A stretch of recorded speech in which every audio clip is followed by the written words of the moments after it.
Halo sahabatku, selamat datang kembali di channel Kita Bercerita. Kali ini akan menceritakan tentang aku panggil penghulu saat suamiku diam-diam membawa gundiknya ke rumah. Aku nikahkan mereka lalu kuambil semua aset dan hartaku agar dia tahu. Tanpa aku dan semua hartaku dia hanya sampah. Sebelum ceritanya dimulai, silahkan tulis di kolom komentar, dari kota mana saja kalian berasal. Jangan lupa tekan like dan subscribe, agar channel ini bisa berkembang dan bisa memberikan cerita yang lebih menarik lagi. Sore itu, langit di atas Jakarta tampak begitu cerah, memantulkan warna keemasan yang menembus kaca-kaca besar rumah megahku. Aku, Lisa, berdiri di dekat jendela lantai 2, memandangi halaman rumah yang tertata rapi dengan taman bunga yang luas. Rumah ini bukan sekadar bangunan megah. Ini adalah simbol dari kerja keras dan keringatku selama bertahun-tahun membangun bisnis dari nol. Sebagai seorang wanita yang mandiri, aku selalu percaya bahwa dedikasi tidak akan pernah mengkhianati hasil. Namun, akhir-akhir ini, kehangatan yang seharusnya mengisi setiap sudut rumah ini perlahan-lahan terasa memudar, digantikan oleh keheningan yang dingin dan penuh tanya. Pikiranku melayang pada suamiku, Mas Renan. Kami menikah 5 tahun yang lalu, di saat karierku sudah berada di puncak, sementara ia masih merangkak mencari jati diri. Cinta mengalahkan segalanya saat itu, atau setidaknya, begitulah caraku memandang hubungan kami. Aku tidak pernah mempermasalahkan latar belakang finansialnya. Bagiku, kebahagiaan bersamanya adalah prioritas utama. Karena itulah, dengan tulus aku memberikan segalanya. Fasilitas terbaik, kendaraan mewah, hingga posisi strategis di salah satu anak perusahaan milikku. Semua kuberikan agar ia merasa dihargai dan memiliki harga diri di mata dunia. Aku ingin dia berdiri tegak di sampingku, bukan sebagai bayangan, melainkan sebagai pasangan yang sejajar. Namun, beberapa bulan terakhir ini, perubahan sikap Mas Renan menjadi sesuatu yang tidak bisa lagi kubantah. Pria yang dulunya selalu pulang tepat waktu dan kerap memanjakanku dengan perhatian kecil, kini berubah menjadi sosok yang asing. Ia sering pulang larut malam dengan berbagai alasan klasik, rapat mendadak, meninjau proyek di luar kota, atau sekadar menemui klien penting. Sebagai istri yang berusaha menjaga kepercayaan, aku selalu mengangguk dan tersenyum, menyambutnya dengan teh hangat meski hatiku mulai digerogoti rasa curiga. Naluri seorang wanita jarang sekali keliru, dan getaran aneh itu mulai mengusik ketenanganku. Puncaknya adalah seminggu yang lalu, ketika aku tidak sengaja melihat sebuah notifikasi pesan singkat di ponselnya yang tertinggal di meja rias. Pesan itu singkat, namun cukup untuk membuat jantungku berdesir hebat. Sebuah nama tanpa identitas jelas mengirimkan kalimat yang terlampau mesra untuk ukuran hubungan profesional. Ketika aku mencoba mengonfirmasinya dengan nada selembut mungkin, Mas Renan justru bereaksi defensif. Ia menuduhku terlalu sensitif dan tidak mempercayainya lagi. Ego laki-lakinya tampak terusik, dan malam itu berakhir dengan punggungnya yang berbalik membelakangiku di atas tempat tidur. Aku menghela napas panjang, mengusap dadaku yang terasa sesak. Di balik kemewahan gaun yang kukenakan dan megahnya rumah ini, ada rasa sepi yang mulai mencengkeram. Aku menyadari bahwa ada sesuatu yang sedang disembunyikan rapat-rapat di balik senyuman manis dan sikap acuh tak acuhnya belakangan ini. Namun, aku bukanlah wanita yang meledak-ledak. Didikan orang tuaku dan pengalamanku di dunia bisnis mengajarkanku untuk selalu bersikap tenang, mengamati dengan saksama, dan bertindak dengan kepala dingin. Aku memilih untuk tetap diam, mengumpulkan setiap serpihan teka-teki yang mulai bertebaran di sekitarku. Pelayan rumah tangga kami, Bei Ami, mengetuk pintu kamar dengan pelan, memecah lamunanku. Ibu Lisa, makan malam sudah siap.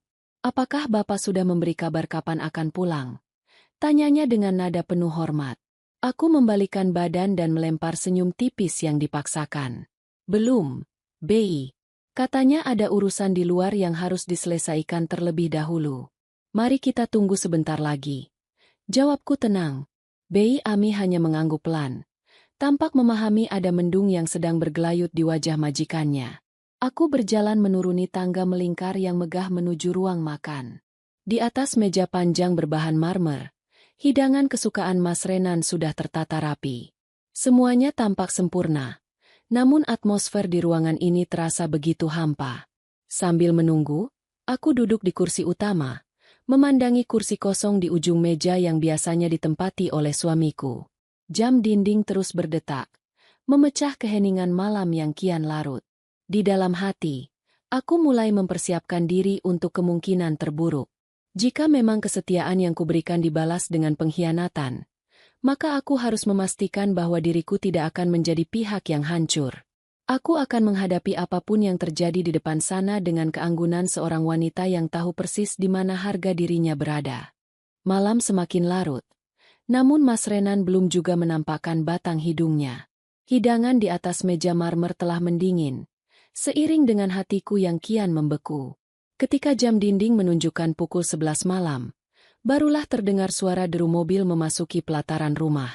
Aku tetap duduk tenang di kursi makan, mengatur napas agar penampilanku tampak sebiasa mungkin. Tak lama kemudian, langkah kaki Mas Renan terdengar mendekat. Namun, ada yang berbeda malam ini. Langkahnya terkesan ragu, seolah ada beban tersembunyi yang sedang ia pikul di pundaknya. Saat ia melangkah masuk ruang makan, pandangan kami bertemu. Ia tampak sedikit terkejut mendapati aku masih duduk menantinya di sana. Wajahnya terlihat lelah, tetapi ada sebersit kepanikan yang sempat melintas di matanya sebelum akhirnya digantikan oleh senyuman manis yang biasa ia pamerkan. "Lisa, sayang, kamu belum tidur? Kan Mas sudah bilang lewat pesan tadi, jangan menungguku kalau sudah larut." Ucapnya lembut sembari berjalan mendekat dan mengecup keningku sekilas. Cupikan bibirnya terasa hambar. Tidak ada lagi kehangatan yang dulu selalu membuatku merasa dicintai. Aku membalas senyumannya dengan ketenangan yang luar biasa. "Aku hanya ingin mematikan lampu bawah setelah memastikan kamu pulang dengan selamat. Mas, bagaimana pekerjaanmu hari ini? Semuanya lancar?" Tanyaku dengan nada suara yang sengaja kubuat seringan mungkin, seolah tidak ada kecurigaan apapun yang sedang berkecamuk di dalam dadaku. Mas Renan mengangguk cepat, duduk di kursi sebelahnya sembari melonggarkan dasi yang melilit lehernya. "Ya, begitulah. Proyek baru di pinggir kota cukup menyita energi. Banyak dokumen yang harus diselesaikan bersama tim," jawabnya. Namun matanya tidak berani menatap langsung ke arah mataku. Ia beralih memandang piring-piring di meja. Sebagai seorang wanita yang terbiasa menganalisis gerak-gerik rekan bisnis, aku tahu persis kapan seseorang sedang berbohong. Mas Renan tidak pernah segugup ini sebelumnya jika hanya membahas masalah pekerjaan kantor. Terlebih lagi, indera penciumanku yang tajam menangkap sekelebat aroma yang asing. Itu bukan aroma parfum maskulin yang biasa kubelikan untuknya, melainkan aroma bunga melati yang manis dan cenderung menyengat, tipikal parfum wanita yang sering kudengar dalam tren kosmetik terkini. Aku mengepalkan tangan di bawah meja, menahan gejolak amarah yang mendadak naik ke tenggorokan. "Mas sudah makan? Mau aku pesankan bei Ami untuk menghangatkannya kembali?" Tanyaku lagi, menguji sejauh mana ia akan bersikap manis di depanku. Mas Renan menggeleng pelan, lalu berdiri dari kursinya. "Tidak usah, Lisa. Mas sudah makan malam bersama klien tadi sebelum pulang. Mas langsung ke atas ya, mau membersihkan diri dulu," katanya sambil bergegas melangkah menuju tangga melingkar. Aku memandangi punggungnya yang menjauh dengan tatapan yang perlahan berubah menjadi tajam dan dingin.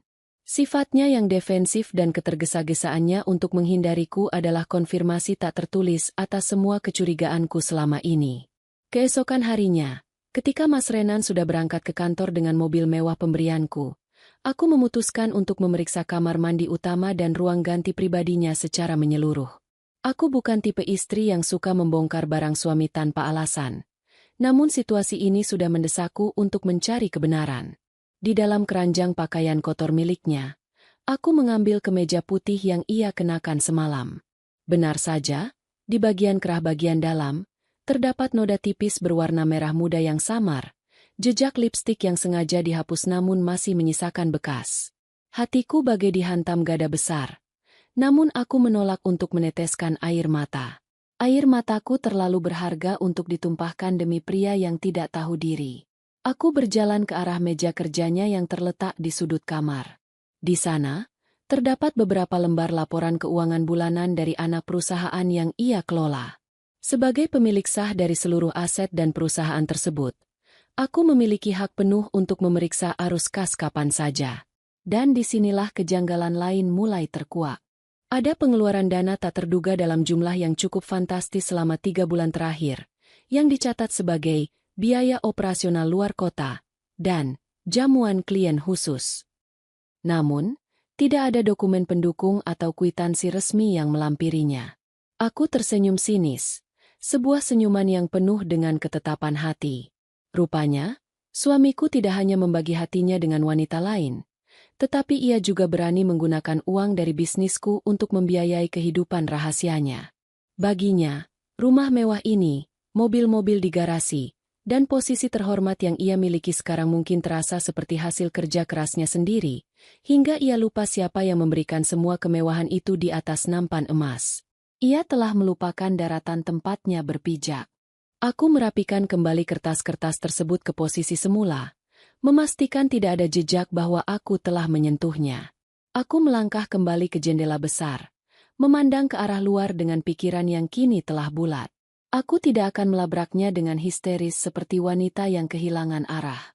Tidak, itu terlalu murahan dan hanya akan membuatnya memiliki waktu untuk menyusun kebohongan baru atau menyembunyikan aset-aset yang mungkin sudah ia alihkan. Aku akan membiarkannya merasa di atas angin untuk sementara waktu. Aku akan menunggu saat yang paling tepat, di saat ia merasa paling aman dan tak terkalahkan, untuk menjatuhkannya kembali ke tempat asal di mana aku dulu menemukannya. Di titik terbawah, tanpa sepeser pun hartaku di tangannya. Beberapa minggu berlalu sejak penemuan noda lipstik dan kejanggalan laporan keuangan itu. Aku tetap menjalankan peranku sebagai istri yang berbakti dengan sangat sempurna. Setiap pagi, aku menyeduhkan kopi kegemarannya, menata dasinya, dan mengantarnya hingga teras rumah dengan senyuman hangat. Di dunia bisnis, aku belajar bahwa senjata terbaik untuk menaklukkan lawan adalah dengan membuat mereka merasa sangat aman hingga mereka kehilangan kewaspadaan. Dan strategi itu berhasil. Mas Renan tampak semakin percaya diri, mengira bahwa rahasia besarnya terkubur rapat tanpa celah di bawah kemegahan lantai marmer rumah kami. Namun, di balik ketenangan yang kupamerkan, aku bergerak cepat secara senyap. Setiap malam ketika Mas Renan sudah terlelap, aku diam-diam menyalin data dari laptop kerjanya dan mengumpulkan bukti transfer perbankan dari rekening perusahaan yang mengalir ke sebuah rekening atas nama seorang wanita bernama Siska. Lewat bantuan tim hukum pribadiku yang bergerak secara rahasia, aku juga mendapati bahwa sebuah apartemen mewah di pusat kota telah disewa atas nama wanita itu, menggunakan dana taktis dari anak perusahaan yang aku percayakan pada Mas Renan. Hari itu, hari Sabtu yang cerah, Mas Renan pamit kepadaku sejak pagi buta dengan alasan harus menghadiri turnamen golf bersama para pemegang saham utama. Aku mengantarnya ke depan pintu seperti biasa, mengecup pipinya, dan melambaikan tangan saat mobil sport hitam, yang kubeli atas nama perusahaan, melaju membelah jalanan kompleks perumahan elit kami. Begitu mobilnya menghilang di balik gerbang, senyuman di wajahku langsung sirna, digantikan oleh tatapan sedingin es. Aku segera masuk kembali ke dalam rumah dan memanggil Bei, Ami serta beberapa pekerja rumah tangga lainnya ke ruang tengah. Bei Ami, Pak Renan mungkin akan pulang terlambat hari ini, atau bahkan membawa tamu istimewa ke rumah. Ujarku membuka percakapan dengan nada suara yang tenang namun syarat ketegasan. Bei Ami tampak agak bingung, namun ia mendengarkan dengan patuh. Saya ingin memastikan bahwa seluruh area rumah ini, terutama paviliun tamu dan ruang tengah, dalam kondisi bersih dan rapi. Tolong siapkan juga teh terbaik dan beberapa camilan premium di dapur. Baik, Ibu Lisa. Segera kami laksanakan. Jawab Bei Ami sigap. Sebelum ia berbalik, aku menambahkan satu hal. Dan satu lagi, Bei. Jika nanti melihat sesuatu yang tidak biasa atau mendengar percakapan yang mengejutkan, tetaplah tenang dan lakukan tugas seperti biasa. Jangan tunjukkan reaksi apapun. Bisakah kalian melakukannya untukku? Tanyaku sembari menatap mata mereka satu persatu. Para pekerja di rumah ini adalah orang-orang setia yang telah ikut bersamaku bahkan sebelum aku menikah dengan Mas Renan. Mereka tahu betul siapa yang sesungguhnya menghidupi mereka, sehingga tanpa ragu mereka mengangguk serempak, mengerti bahwa sang nyonya rumah sedang merencanakan sesuatu yang besar. Setelah mereka bubar, Aku berjalan menuju ruang kerja pribadiku yang terletak di lantai 2. Aku mengeluarkan ponsel khusus yang kugunakan untuk berkomunikasi dengan pengacara dan penyelidik swasta yang kusewa. Sebuah pesan masuk dari penyelidikku memperlihatkan foto Mas Renan di sebuah restoran mewah, bukan di lapangan golf. Di seberang mejanya, duduk seorang wanita muda berambut panjang dengan pakaian yang mencolok, Siska. Mereka tampak sangat mesra, tertawa bersama tanpa memedulikan sekitar. Mas Renan bahkan terlihat menyuapkan sepotong kue ke mulut wanita itu dengan tatapan penuh binar cinta yang sudah lama tidak pernah ia berikan kepadaku.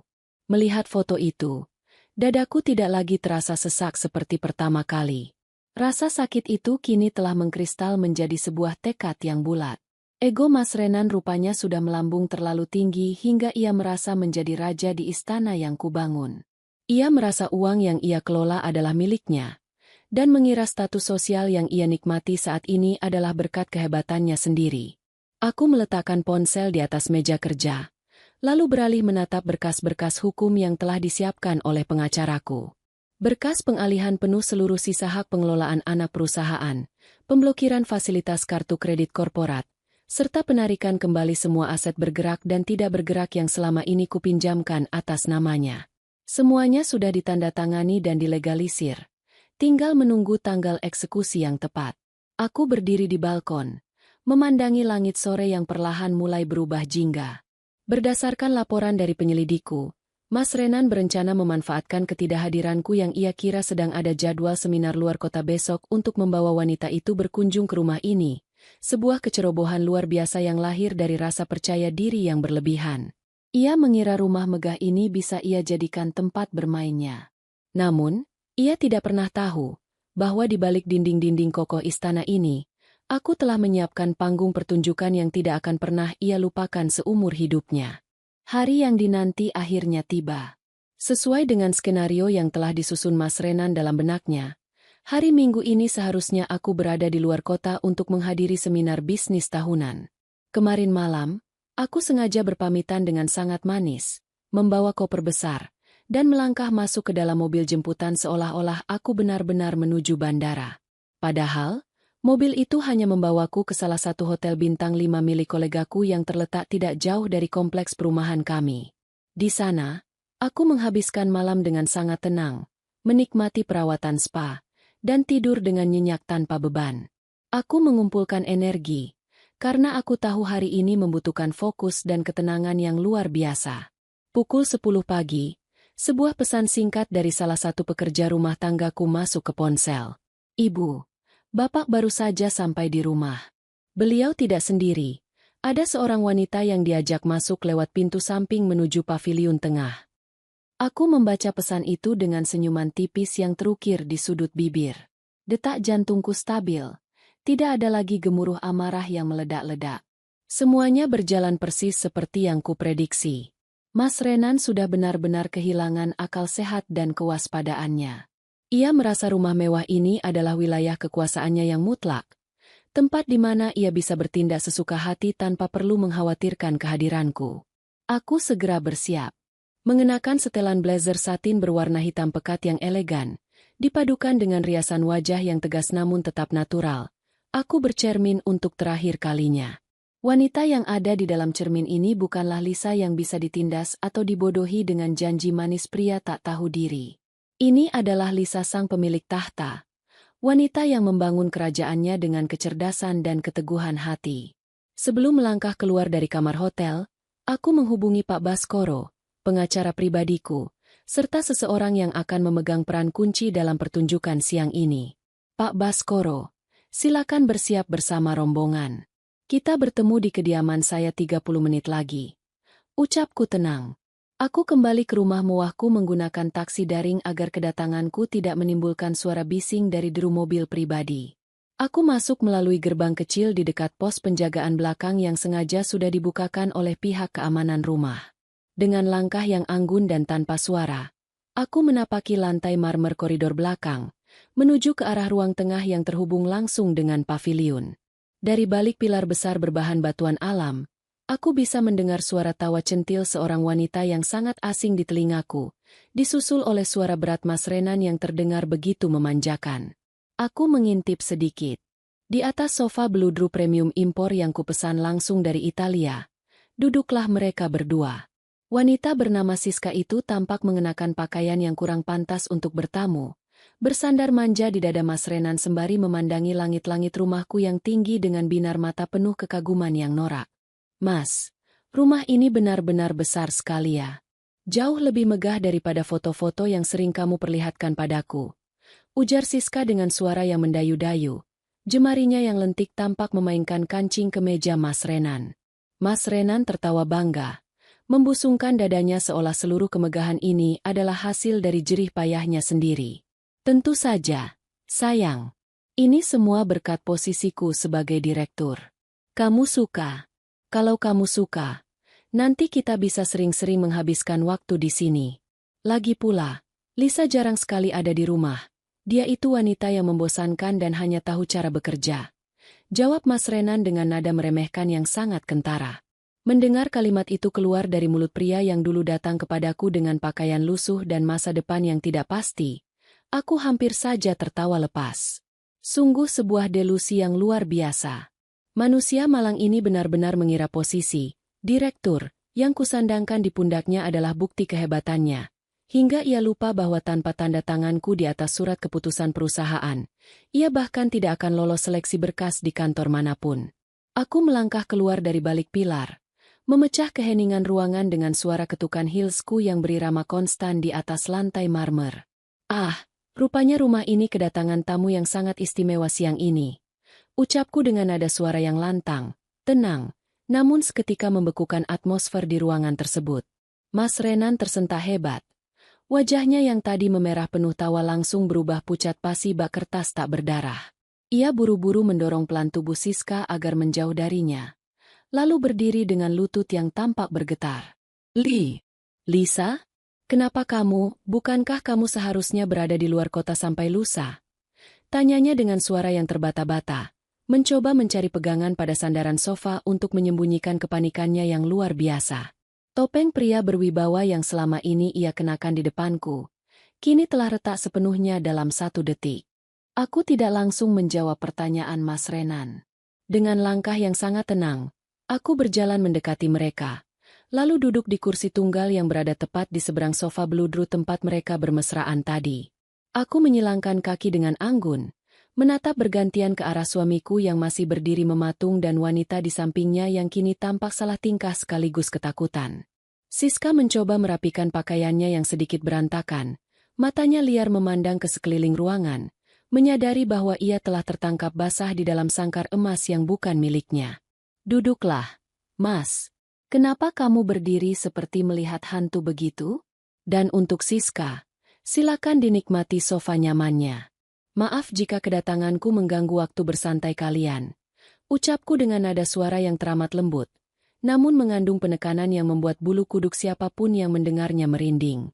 Mas Renan menelan ludah dengan susah payah. Ia perlahan duduk kembali di samping Siska. Jarak di antara mereka kini sengaja dijauhkan seolah-olah mereka tidak saling mengenal. "Lisa, ini tidak seperti yang kamu bayangkan. Siska ini, dia adalah kolega bisnis dari kantor. Kami kesini hanya untuk membahas dokumen penting yang tertinggal, karena di kantor suasananya kurang kondusif." Kilah Mas Renan, mencoba menyusun kebohongan instan yang terdengar sangat konyol di telingaku. Aku menyunggingkan senyum tipis, menatap lurus ke dalam matanya yang bergerak gelisah. "Kolega bisnis?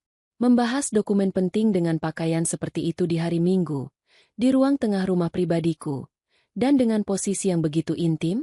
Mas, jangan menghina kecerdasan wanita yang selama 5 tahun ini membiayai seluruh gaya hidupmu," sahutku tenang, tanpa ada nada tinggi sedikit pun. Kalimatku yang dingin justru terasa lebih menyakitkan daripada sebuah tamparan. Wajah Mas Renan kian memucat, sementara Siska hanya bisa menunduk dalam-dalam, meremas jemarinya sendiri. Sebelum Mas Renan sempat membuka mulut untuk membela diri lagi, terdengar suara langkah kaki yang ramai mendekat dari arah pintu depan. Pintu kayu jati yang besar itu terbuka, dan masuklah Pak Baskoro, pengacara pribadiku, diikuti oleh 2 orang pria parubaya yang mengenakan pakaian formal berjas rapi, serta seorang pria parubaya lainnya yang mengenakan baju koko putih dan peci hitam. Di belakang mereka, beberapa stafku tampak membawa beberapa berkas tebal. Mas Renan terbelalak melihat rombongan tersebut. Lisa, apa-apaan ini? Siapa mereka? Kenapa kamu membawa orang-orang asing ke dalam rumah kita tanpa persetujuanku? Tanyanya, mencoba menggunakan otoritasnya sebagai kepala rumah tangga yang kini sudah kehilangan taringnya. Rumah kita? Aku mengulang kalimatnya dengan nada menyindir yang halus. Mas, mari kita perjelas satu hal sebelum melangkah lebih jauh. Rumah ini dibeli atas nama pribadiku, menggunakan dana murni dari perusahaan keluarga besarku jauh sebelum namamu ada di dalam kartu keluargaku. Jadi, ini adalah rumahku, bukan rumah kita. Pak Baskoro melangkah maju dengan profesional, membungkuk hormat kepadaku sebelum duduk di kursi kosong di sebelahku. Pria berpeci hitam yang sejak tadi diam kini ikut duduk, meletakkan sebuah tas kecil di atas meja marmer. Mas Renan memandang pria berpeci itu dengan dahi berkerut, seolah mulai mengenali profesi pria tersebut namun otaknya menolak untuk mempercayai apa yang sedang terjadi. Mas Renan, aku memanggil namanya dengan suara yang jernih, mengalihkan perhatiannya kembali kepadaku. Aku tahu semua tentang apartemen mewah yang kamu sewa untuk Siska. Aku tahu tentang aliran dana taktis perusahaan yang kamu salahgunakan untuk membelikannya tas-tas bermerek. Dan aku juga tahu seberapa sering kalian bertemu di belakangku. Aku tidak akan membuang energiku untuk menangis atau memohon agar kamu kembali. Bagiku, kesetiaan adalah hal yang mutlak. Sekali kamu melanggarnya, maka bagiku kamu sudah tidak ada nilainya lagi. Aku memberi isyarat kepada pria berpeci hitam tersebut. Beliau mengeluarkan sebuah buku berukuran kecil dengan sampul berwarna hijau dan coklat dari dalam tasnya, lalu menyusun beberapa lembar dokumen di atas meja. Sesuai permintaanmu yang sering mengeluh bahwa aku adalah istri yang membosankan dan terlalu sibuk bekerja, hari ini aku ingin mengabulkan impianmu untuk memiliki wanita yang bisa mendampingimu setiap saat. Ujarku sembari menatap Siska yang kini mendongak dengan wajah penuh keterkejutan. Pria di sebelah Pak Baskoro ini adalah penghulu resmi yang sudah kuhubungi sejak kemarin, lengkap dengan 2 orang saksi formal. Hari ini, di dalam rumah mewahku ini, aku sendiri yang akan memanggilkan penghulu dan menikahkan kalian berdua secara sah. Bukankah ini yang kalian inginkan selama ini? Mendengar ucapanku, ruangan itu seketika diliputi oleh keheningan yang mencekam. Mas Renan memandangku dengan tatapan tidak percaya, seolah-olah ia baru saja mendengar sebuah kegilaan terbesar dalam hidupnya. Ia mengira aku akan mengamuk atau mengusirnya, namun ia sama sekali tidak pernah menyangka bahwa aku akan melangkah sejauh ini, menyiapkan pernikahan mereka di bawah atap rumah yang selama ini menjadi simbol kemegahan hidupnya. Suasana di dalam ruang tengah yang megah itu mendadak menjadi begitu sunyi, hingga suara detak jarum jam dinding terdengar seperti ketukan palu hakim yang mengadili nasib mereka. Mas Renan menatapku dengan mata yang membelalak sempurna. Bibirnya bergetar tanpa mampu mengeluarkan sepatah kata pun. Di sampingnya, Siska tampak tidak kalah syok. Wajah wanita muda itu berganti-ganti antara pucat pasi dan bingung, memandang buku nikah yang diletakkan oleh Pak Penghulu di atas meja marmer. Lisa, kamu pasti bercanda, kan? Apa-apaan semua sandiwara ini? Mas Renan akhirnya berhasil bersuara, meskipun nadanya terdengar parau dan tidak lagi memiliki wibawa. Ia mencoba tertawa kecil, sebuah tawa hambar yang dipaksakan untuk mencairkan ketegangan yang justru semakin mengeklik lehernya. Menikah? Aku tidak pernah berencana untuk menikahi Siska. Ini semua hanya hilaf. Lisa, tolong dengarkan penjelasanku dulu. Aku menyandarkan punggungku ke sandaran kursi, menatapnya dengan tatapan datar yang sedingin es. Apakah aku terlihat seperti sedang bercanda, Mas? Aku sengaja meluangkan waktu, menyewa penghulu, mendatangkan saksi, bahkan menyiapkan ruangan terbaik di rumahku agar kalian bisa menyatukan cinta kalian yang terlarang itu secara sah di mata hukum dan agama. Bukankah kamu bilang aku membosankan? Nah, sekarang di depanmu ada wanita yang mengerti kamu. Aku sedang berbaik hati mempermudah jalan kalian. Tapi aku tidak mau menikahi dia. Lisa, aku mencintaimu, rumah ini, kehidupan kita. Kalimat Mas Renan menggantung di udara, dan aku tahu persis apa yang sebenarnya ia takuti. Ia bukan takut kehilangan diriku, melainkan takut kehilangan seluruh kenyamanan, kemewahan, dan status sosial yang selama ini melekat pada dirinya karena statusnya sebagai suamiku. Siska, yang sejak tadi hanya diam ketakutan, tiba-tiba menoleh ke arah Mas Renan dengan tatapan terluka mendengar ucapan pria itu. Mas Renan, apa maksudmu? Kamu bilang kamu tidak bahagia dengan istri gila kerjamu ini. Kamu bilang kamu ingin hidup bersamaku. Potong Siska dengan suara yang mulai bergetar menahan tangis. Rupanya, ego wanita muda itu terusik ketika mendengar pria yang dipujanya mendadak mencampakkannya demi mempertahankan posisinya di rumah mewah ini. Diam kamu, Siska. Jangan memperkeruh suasana, bentak Mas Renan kasar, memalingkan wajahnya dari Siska dengan penuh kekesalan. Topeng pria penyayang yang tadi ia pamerkan di depan gundiknya kini hancur lebur demi menyelamatkan dirinya sendiri. Aku mengetuk-ngetukkan jemariku di atas lengan kursi, menikmati pertunjukan gratis yang tersaji di depanku. Sudahlah, Mas. Jangan bertengkar di depan para tamu kehormatanku. Pak Penghulu, silakan dimulai prosesinya. Saya rasa semua syarat sudah terpenuhi, dan kedua calon mempelai sudah berada di tempat. Ujarku dengan nada final yang tidak menerima bantahan. Pak Penghulu yang mengenakan peci hitam itu mengangguk takzim. Beliau memandang Mas Renan dengan tatapan serius. Mari, Mas Renan, silakan duduk berhadapan dengan saya. Kita laksanakan akad nikah ini agar hubungan yang selama ini tidak halal bisa menjadi halal dan berkah.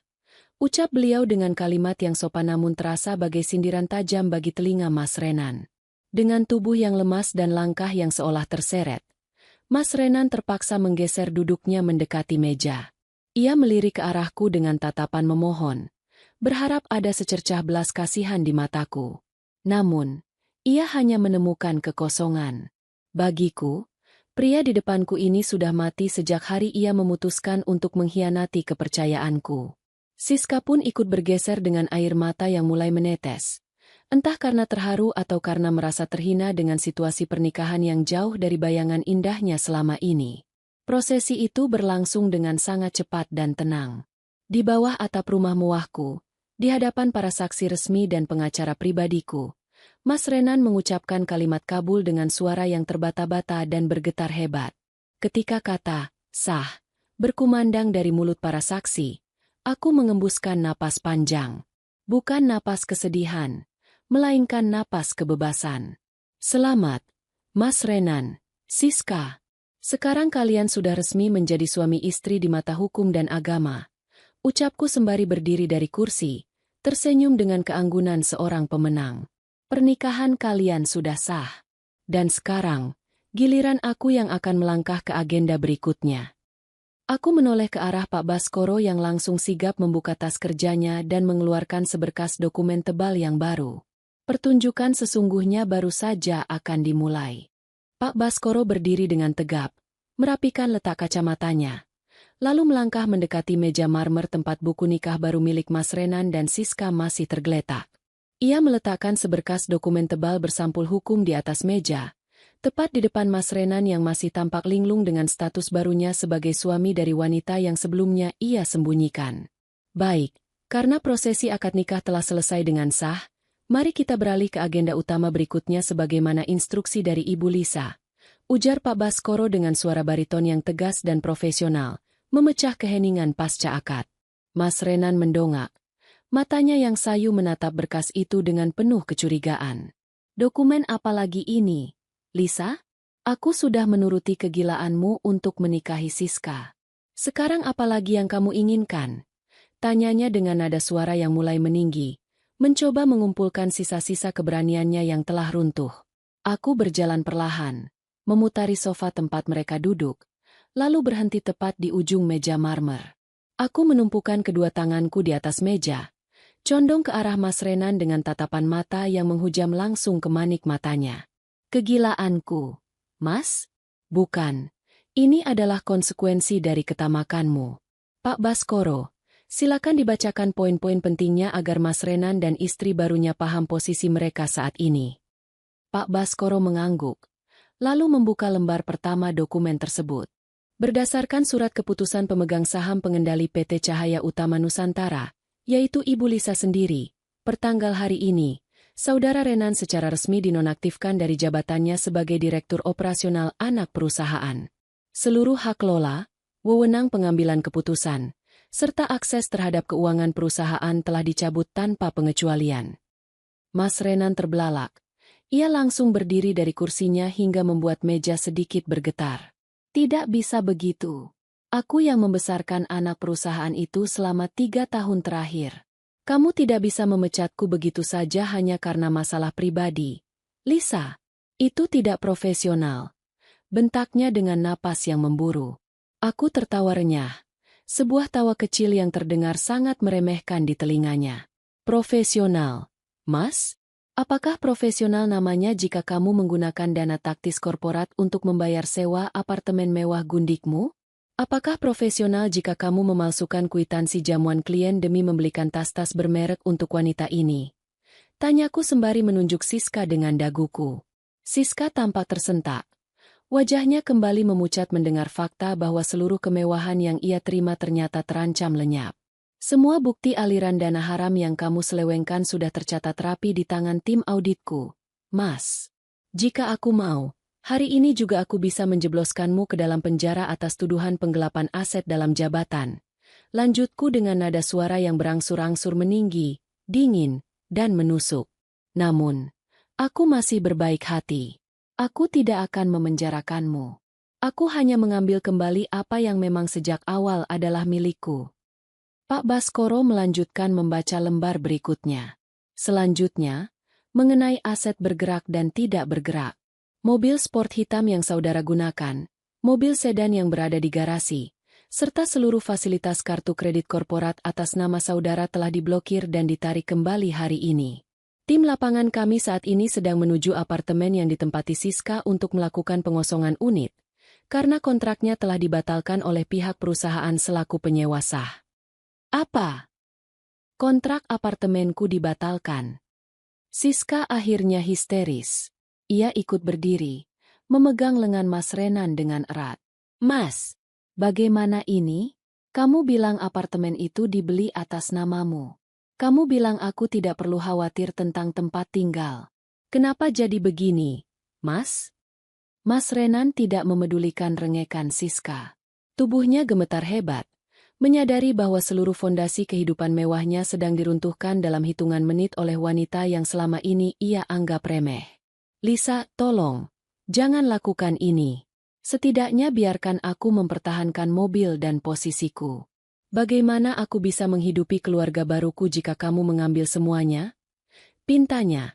Kini nadanya berubah drastis menjadi memohon, kehilangan seluruh keangkuhannya sebagai seorang pria.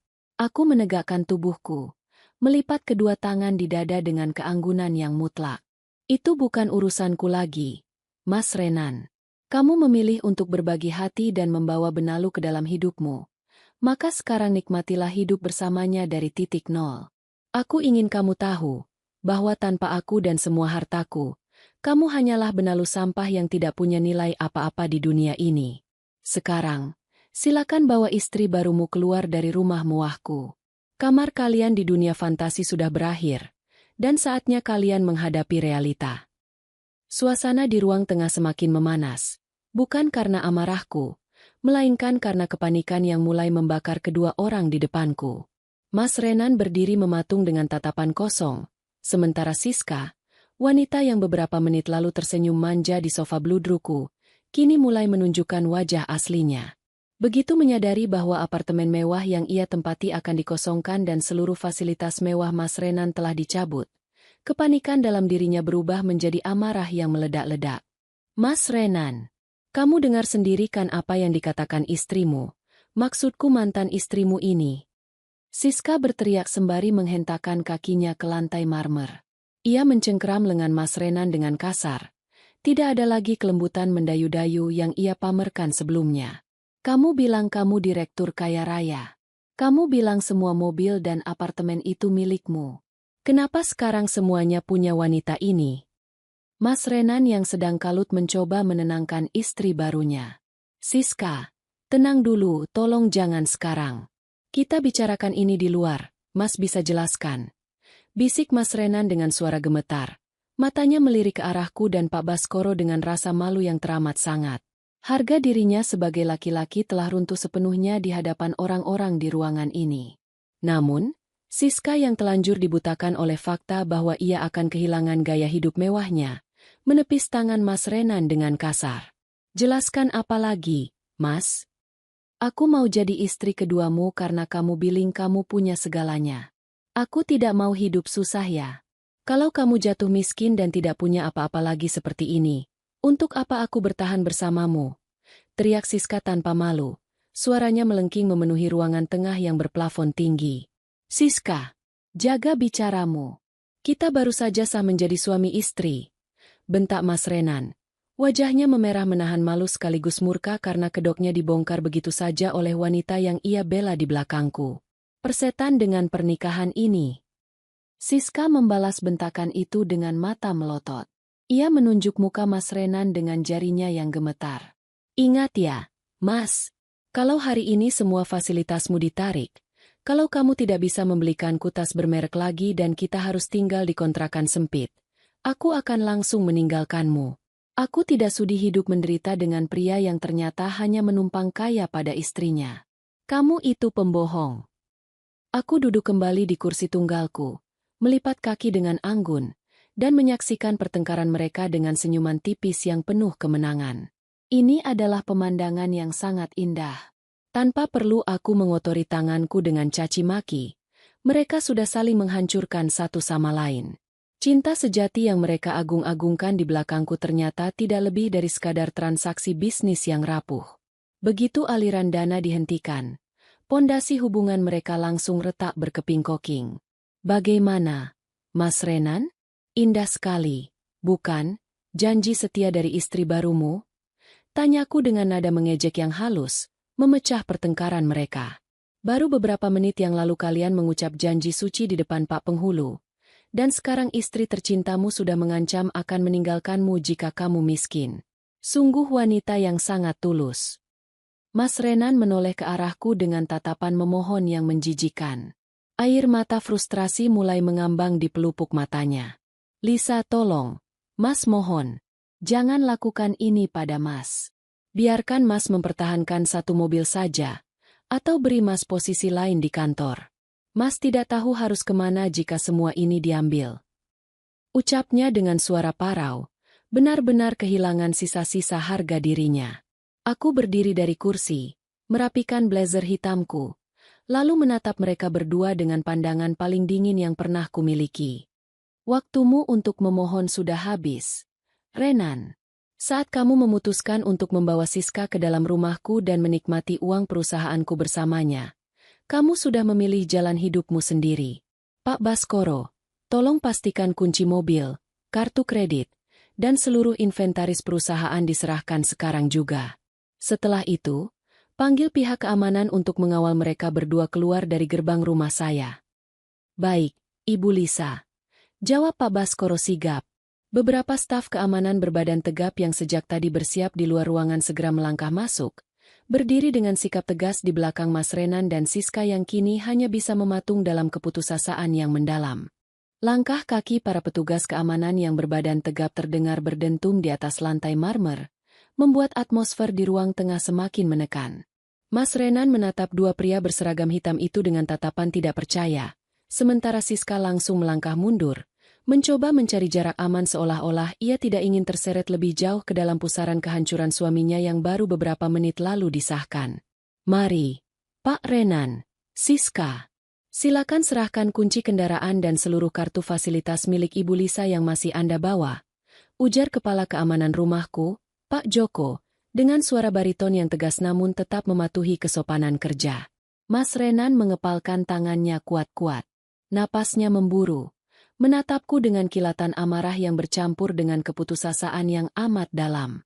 "Lisa, kamu keterlaluan. 5 tahun aku mendampingimu. Apakah tidak ada sedikit pun rasa kemanusiaan di dalam hatimu? Kamu mengusirku seperti anjing kurap di depan orang-orang ini." Bentaknya, mencoba menggunakan sisa-sisa harga dirinya yang sebenarnya sudah tidak bersisa. Aku tidak bergeming sedikit pun. Kutatap wajah pria yang pernah kuharapkan menjadi pelindung hidupku itu dengan pandangan kosong. Kemanusiaan. Mas? Di mana rasa kemanusiaanmu saat kamu bersenang-senang dengan uang perusahaanku di belakangku? Di mana rasa hormatmu sebagai suami saat kamu membawa gundikmu masuk ke dalam rumah yang kubangun dengan keringatku sendiri? Kamu yang menghancurkan dirimu sendiri. Renan, jangan melimpahkan kesalahan itu kepadaku. Aku mengulurkan tangan ke arah Pak Joko. Dengan tangan yang gemetar hebat dan wajah yang merah pada menahan malu, Mas Renan akhirnya merogoh saku celananya. Ia mengeluarkan sebuah dompet kulit bermerek, yang juga kubelikan sebagai hadiah ulang tahunnya tahun lalu, dan menarik keluar 3 lembar kartu kredit korporat berwarna hitam. Setelah itu, ia meletakkan kunci mobil sport hitamnya di atas meja marmer dengan hentakan kasar. "Ambil semua ini. Ambil!" seru Mas Renan frustrasi. "Kamu pikir aku tidak bisa hidup tanpamu, Lisa? Aku punya koneksi. Aku punya pengalaman sebagai direktur. Aku bisa membangun karierku sendiri dari awal tanpa harus mengemis pada wanita angkuh sepertimu." "Oh, tentu saja. Silakan buktikan hal itu di luar sana, Mas." Sahutku tenang, memberikan senyuman paling formal yang biasa kugunakan untuk menyambut kekalahan kompetitor bisnisku. "Kita lihat seberapa jauh koneksi dan pengalamanmu itu bisa membawamu. Saat seluruh pelaku bisnis di kota ini tahu bahwa kamu dipecat secara tidak hormat karena kasus penyelewengan dana." Mendengar kalimat terakhirku, Mas Renan seketika terbungkam. Matanya melebar, menyadari bahwa aku tidak hanya mengambil hartaku kembali, tetapi aku juga telah mengunci semua pintu masa depannya di dunia profesional. Nama baiknya sudah tamat. Siska, yang melihat situasi sudah benar-benar tidak menguntungkan baginya, langsung menyambar tas tangan miliknya dari atas sofa. Ia memandang Mas Renan dengan tatapan penuh jijik. "Benar-benar tidak berguna. Aku pergi, Mas. Jangan pernah cari aku lagi ke apartemen atau kemanapun. Hubungan kita selesai hari ini," teriak Siska tanpa memedulikan status pernikahan mereka yang baru seumur jagung. Wanita itu berbalik dan melangkah tergesa-gesa menuju pintu keluar, meninggalkan Mas Renan sendirian di tengah ruang tengah yang megah ini. "Siska! Siska, tunggu!" teriak Mas Renan mencoba mengejar. Namun langkahnya langsung diadang oleh tubuh kekar Pak Joko. "Silakan lewat sini, Pak Renan. Urusan Anda di rumah ini sudah selesai," ucap Pak Joko sembari mengarahkan tangannya ke arah pintu keluar dengan tegas. Mas Renan menoleh padaku untuk terakhir kalinya. Di dalam matanya, kini tidak ada lagi kemarahan. Yang tersisa hanyalah penyesalan yang terlambat dan ketakutan yang teramat sangat akan masa depan yang gelap di luar sana. Tanpa mobil mewah, tanpa jabatan direktur, dan tanpa dompet yang tebal, ia melangkah keluar dari pintu jati rumahku dengan punggung yang membungkuk lesu, kembali menjadi Renan yang dulu, seorang pria biasa yang tidak memiliki apa-apa. Pintu besar itu akhirnya tertutup rapat, menyisakan keheningan yang menenangkan di dalam rumah mewahku. Aku mengembuskan napas perlahan, berjalan menuju jendela besar yang menghadap ke halaman depan. Di luar sana, aku melihat Mas Renan berjalan kaki menyusuri jalanan kompleks yang sepi di bawah terik matahari, tanpa ada satupun kendaraan yang sudi berhenti untuk menjemputnya. Ia kini benar-benar sendirian, terusir dari istana ilusi yang sempat ia kira sebagai miliknya. 1 bulan telah berlalu sejak badai besar di rumah mewahku bergolak. Kehidupan berjalan seperti biasa, bahkan terasa jauh lebih tenang dan teratur. Tanpa adanya benalu yang menggerogoti keuangan dan energi mentalku, fokusku kembali sepenuhnya pada pengembangan gurita bisnis yang kupimpin. Anak perusahaan yang sempat lantar di bawah pengelolaan Mas Renan kini mulai menunjukkan grafik kenaikan yang signifikan setelah tim manajemen baru yang kubentuk mengambil alih kendali. Aku kembali menjadi Lisa yang dikenal dunia luar, wanita tangguh, cerdas, dan tidak tergoyahkan oleh drama kehidupan. Namun, dunia luar ternyata tidak berjalan semulus itu bagi seorang Renan. Lewat laporan berkala dari tim hukum dan informanku, aku tahu pria itu kini luntang-lantung. Siska benar-benar meninggalkannya begitu proses pengosongan apartemen selesai. Tanpa pekerjaan, tanpa referensi nama baik, dan dengan rekam jejak pemecatan tidak hormat yang telah tersebar di kalangan pengusaha, Mas Renan ditolak di mana-mana. Alih-alih merenungi kesalahannya dan mulai memperbaiki diri dari bawah, ego laki-lakinya yang terluka justru memupuk rasa dendam yang mendalam kepadaku. Ia menyalahkan aku atas segala kemalangan yang menimpanya, menutup mata dari kenyataan bahwa dialah arsitek utama dari kehancurannya sendiri. Hari itu, hari Kamis yang cukup sibuk. Aku menghabiskan sebagian besar waktuku di kantor pusat untuk memimpin rapat koordinasi tahunan. Mobil sedan mewah baruku, yang kini selalu dikawal oleh sopir dan ajudan pribadi, terparkir rapi di area parkir khusus eksekutif di halaman depan gedung kantorku. Area itu sebenarnya sangat steril, dijaga oleh satpam dan dipantau oleh puluhan kamera pengawas selama 24 jam. Namun, kebencian yang mendalam rupanya telah membuat Mas Renan kehilangan akal sehat dan nekat melakukan tindakan yang melanggar hukum. Pukul 4 sore, saat aku sedang memeriksa beberapa berkas terakhir di ruang kerjaku, pintu diketuk dengan tergesa-gesa. Kepala Keamanan Gedung, Pak Joko, yang sengaja kuperbantukan di kantor pusat akhir-akhir ini, masuk dengan wajah yang tampak tegang. "Selamat sore, Ibu Lisa. Maaf mengganggu waktu Ibu, tetapi ada kejadian penting yang harus segera saya laporkan terkait keamanan pribadi Ibu," ucap Pak Joko sembari membungkuk hormat. Aku meletakkan pulpenku, menatapnya dengan tenang. "Ada apa, Pak Joko? Apakah ada masalah di area parkir?" tanyanya menyidik. "Benar, Ibu. Sekitar 15 menit yang lalu, tim pemantau ruang CCTV mendeteksi pergerakan mencurigakan dari seorang pria yang menyusup ke area parkir eksekutif menggunakan jaket penutup kepala dan masker. Pria tersebut mendekati mobil Ibu dan mencoba mengempeskan serta merusak ban bagian kanan belakang menggunakan sebilah paku besar dan alat penusuk," jelas Pak Joko. Aku sedikit mengernyitkan dahi. "Siapa dia? Apakah kalian berhasil mengamankannya?" Kami langsung bergerak cepat, Ibu. Sebelum ia sempat menyelesaikan aksinya dan melarikan diri, tim lapangan sudah mengepung dan meringkusnya di tempat. Saat masker dan penutup kepalanya dibuka, Pak Joko agak ragu sejenak, sebelum akhirnya melanjutkan. "Pria itu adalah Pak Renan, mantan suami Ibu." Aku menghela napas panjang, bukan karena takut, melainkan karena merasa miris sekaligus jijik melihat betapa rendahnya level seorang Renan sekarang. Dari seorang pria yang dulunya duduk di kursi direktur dengan setelan jas mahal, kini ia merendahkan dirinya menjadi seorang kriminal amatir yang menyelinap di tempat parkir hanya untuk melampiaskan dendam kekanak-kanakan. Mengempeskan ban mobilku? Apakah ia mengira tindakan serendah itu bisa mencelakakan aku atau membuatku jatuh miskin? Sungguh pemikiran yang sangat dangkal. "Bawa saya ke ruang pemantau CCTV, Pak Joko. Aku ingin melihatnya sendiri," ujarku sembari berdiri dari kursi kebesaranku. Di ruang monitor yang dipenuhi layar digital, Pak Joko memutar kembali rekaman beberapa menit lalu. Di layar besar, terlihat jelas sosok Mas Renan dengan pakaian yang tampak agak lusuh di balik jaketnya.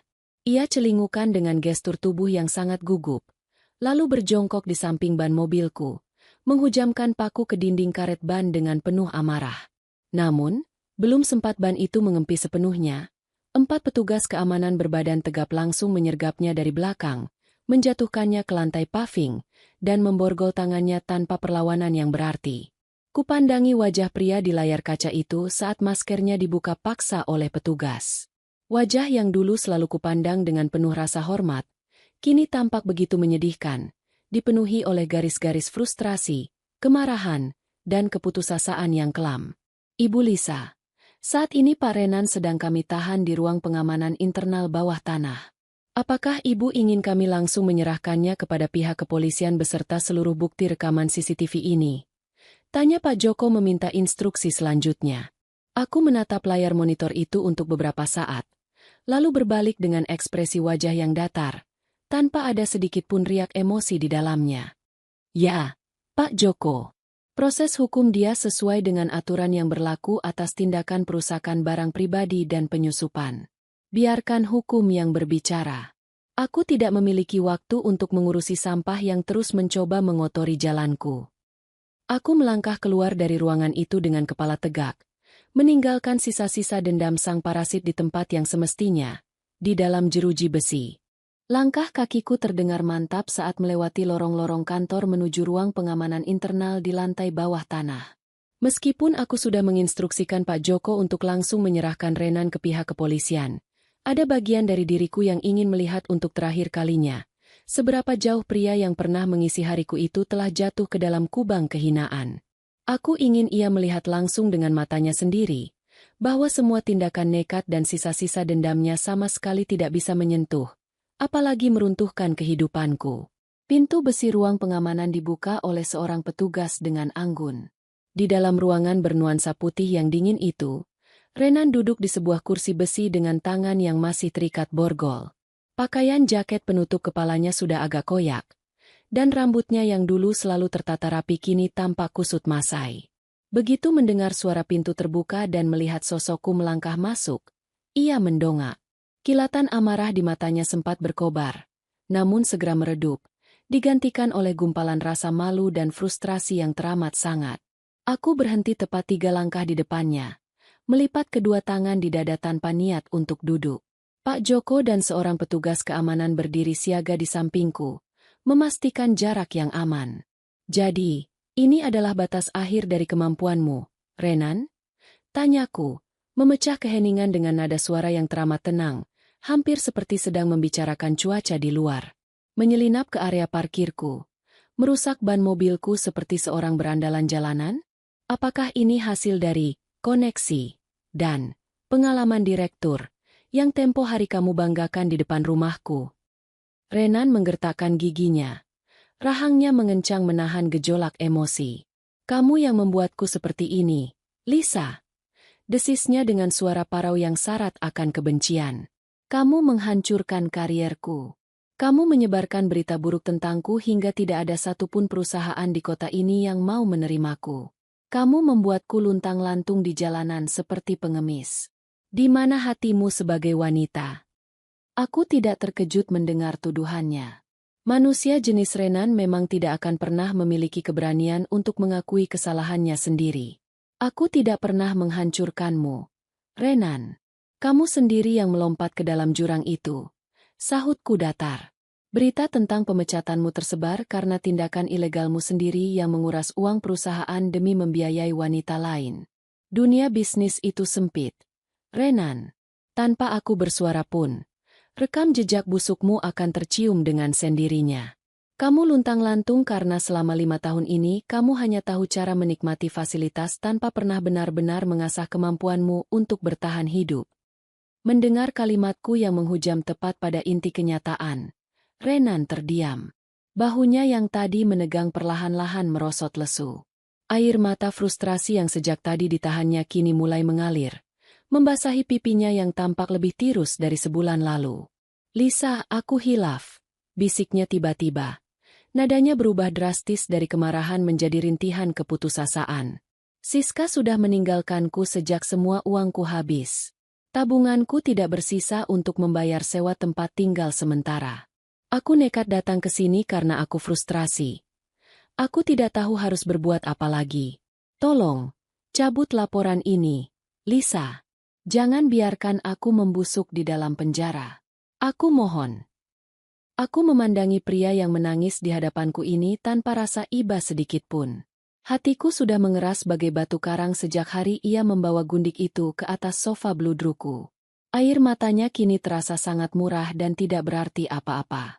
Penyesalanmu selalu datang terlambat, Renan. Ujarku sembari membalikkan badan, memunggungi sosoknya yang semakin tampak kecil dan menyedihkan. Saat kamu menusuk ban mobilku, kamu tidak hanya mencoba merusak barang, tapi kamu juga menunjukkan bahwa kamu adalah ancaman bagi keselamatan pribadiku. Dan aku tidak pernah memberikan toleransi kedua untuk seorang ancaman. Aku berjalan menuju pintu keluar, memberikan isyarat final kepada Pak Joko. Pak Joko, silakan hubungi polsek terdekat sekarang. Serahkan semua bukti rekaman CCTV dan alat bukti paku yang ia gunakan. Pastikan proses hukumnya berjalan sesuai dengan undang-undang yang berlaku. Baik, Ibu Lisa. Segera kami koordinasikan. Jawab Pak Joko tegas. Lisa, tolong, jangan lakukan ini. Lisa. Teriakan Renan menggema di dalam ruangan dingin itu, memohon belas kasihan yang sudah lama mati di dalam diriku. Namun, aku terus melangkah tanpa sekalipun menoleh ke belakang. Pintu besi di belakangku tertutup rapat dengan suara dentuman yang solid, mengakhiri seluruh kaitan sejarah antara aku dan benalu sampah itu untuk selama-lamanya. Aku kembali berjalan menuju lift, bersiap kembali ke lantai atas untuk melanjutkan hidupku yang jauh lebih berkilau tanpa bayang-bayang masa lalu yang kelam. 3 bulan berlalu sejak ketukan palu hakim meresmikan hukuman bagi Renan atas tindakan perusakan dan percobaan pencelakaan yang dilakukannya.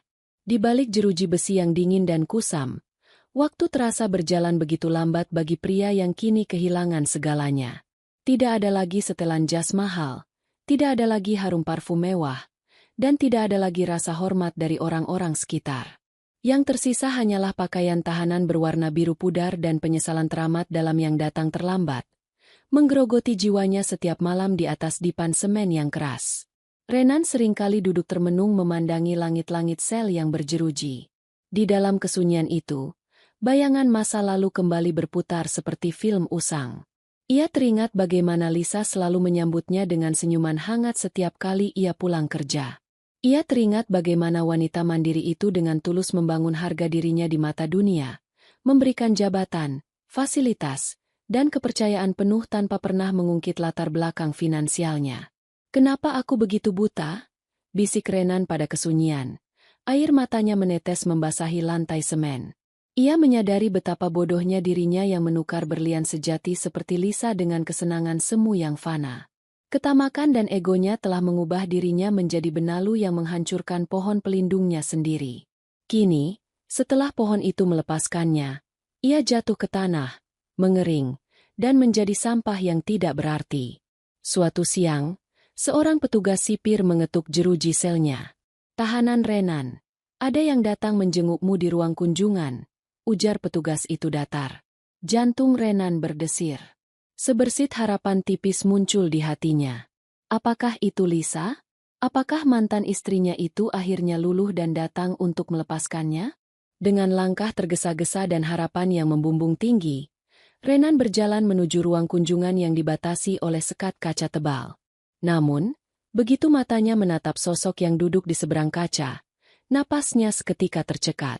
Itu bukan Lisa. Wanita yang duduk di sana adalah Siska. Penampilannya tampak jauh lebih glamor dari terakhir kali mereka bertemu. Ia mengenakan gaun sutra yang elegan, dengan perhiasan berlian yang berkilau di leher dan jemarinya.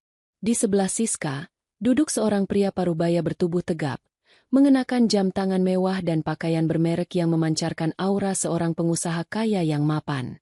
Renan perlahan mengangkat gagang telepon interkom. Matanya menatap Siska dengan tatapan nanar. "Siska, kamu datang?" tanyanya dengan suara parau. Siska membalas tatapan itu, namun tidak ada lagi binar cinta atau kelembutan di matanya. Yang ada hanyalah pandangan dingin penuh kemenangan dan sedikit rasa jijik melihat kondisi Renan yang berantakan. Siska mengangkat gagang teleponnya. "Aku kesini hanya ingin mengurus beberapa dokumen sisa dan memastikan satu hal, Mas," ucap Siska dengan nada suara yang angkuh. "Kenalkan, ini Pak Hendra, calon suamiku yang baru. Beliau adalah pemilik jaringan hotel di Bali. Jauh lebih mapan, lebih dewasa, dan yang terpenting seluruh aset yang beliau miliki adalah miliknya sendiri, bukan hasil menumpang kaya pada istri pertama seperti dirimu." Kalimat Siska bagaikan belati yang menghujam tepat di dada Renan yang paling dalam.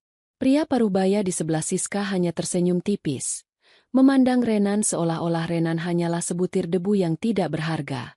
Kamu benar-benar kejam, Siska," rintih Renan, meremas gagang telepon dengan tangan yang bergetar. "Aku mengorbankan rumah tanggaku, aku mengkhianati Lisa, dan aku menggunakan uang perusahaan demi memanjakanmu. Tapi ini balasanmu." Siska tertawa renyah. Tawa yang dulu terdengar manja kini terasa begitu menyiksa telinga Renan. "Jangan menyalahkan aku, Mas. Sejak awal, hubungan kita adalah tentang timbal balik. Kamu menawarkan kemewahan, dan aku menerimanya. Begitu kamu tidak punya apa-apa lagi dan terbukti hanya seorang parasit. Untuk apa aku bertahan? Cinta tidak bisa memberi makan ego, Mas." Selamat menikmati hari-harimu di sini. Ya. Siska meletakkan gagang telepon itu kembali ke tempatnya tanpa menunggu jawaban dari Renan. Ia berdiri, menggandeng mesra lengan pria kaya di sampingnya, lalu berjalan keluar dari ruang kunjungan tanpa sekalipun menoleh ke belakang. Renan perlahan menurunkan gagang teleponnya. Tubuhnya lemas, terjatuh di atas kursi besi dengan dada yang sesak menahan tangis yang pecah tanpa suara. Di dalam ruangan yang bising oleh suara kunjungan itu, Renan akhirnya menyadari esensi terbesar dari kehidupannya yang hancur. Kesetiaan bukanlah sebuah pilihan yang bisa dipermainkan, melainkan sebuah fondasi sakral dalam sebuah hubungan. Ketika ia memilih untuk mengkhianati kesetiaan Lisa, ia sebenarnya sedang menghancurkan pelindung terbaik dalam hidupnya. Kini, di dalam dinginnya dinding penjara, ia harus membayar mahal harga dari sebuah pengkhianatan. Ia kehilangan Lisa yang tulus, dicampakkan oleh Siska yang oportunis, dan harus hidup dalam kubang penyesalan abadi, menyadari bahwa tanpa Lisa dan seluruh ketulusannya, ia memang hanyalah seonggok benalu yang tidak berharga.